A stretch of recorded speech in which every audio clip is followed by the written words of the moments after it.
Hello everyone, this is Dr. Roheet Khatavkar. I'm a microendodontist from Mumbai and I welcome you to this episode of clinical case series video demonstration of this clinical case of maxillary first molar requiring endodontic treatment. As you can see in the preoperative radiograph, there was a deep carious lesion on the mesial side, and as soon as we removed all the caries and got access into the pulse chamber, the interdental papilla, which was severely inflamed, started bleeding profusely. We tried to control the bleeding with some allustat, but as you can see, the bleeding started immediately.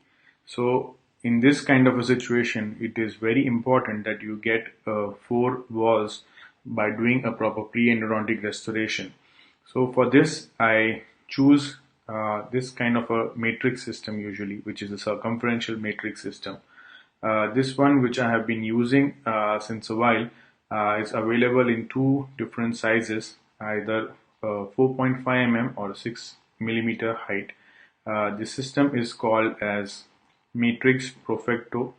It's available in 4 different sizes depending on whether you want a straight or a pre-contoured or a pre-curved matrix band.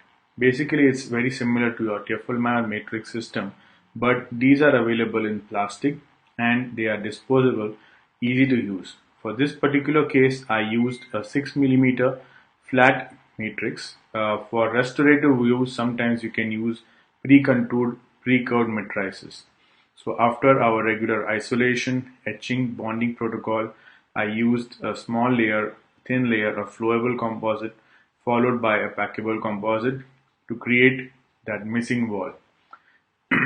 A 360-degree or a circumferential matrix in such a case helps in contouring the entire surface of the missing walls, unlike our sectional matrices which may or may not cover the entire tooth surface.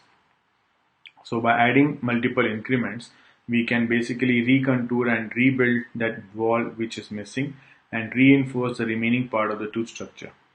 Having a fourth wall has multiple advantages, such as containing your irrigants during your activation or your irrigation protocol, uh, giving you a correct reading on the apex locator, and at the same time providing that missing wall and avoiding any bleeding or leakage happening during your endodontic procedure. Once we are done with the entire build-up, we will remove that small bit of Teflon that you can see, which is basically placed to cover the pulse chamber. So once I have gained access, I usually plug this with Teflon and then do the pre-endodontic build-up, patch up all these small areas, possibly with a flowable composite, and that is followed by curing. Once this entire material is set and cured with the light cure, we will remove this matrix band and then continue with our endodontic procedure.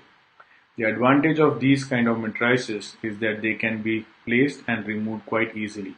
Once I have removed my wedge, you can also notice the bleeding starts immediately because of the inflamed tissue. So after the matrix band is removed, we have a good clean field where we can continue working. For this particular case, I decided to also finish off these restorative overhangs with enhanced system from Dentsply Sirona. That was followed by continuing the mechanical canal preparation, and finally we closed this case and I recalled the patient in the second visit where I could do a regular single tooth isolation and completed the endodontic and post-endodontic build.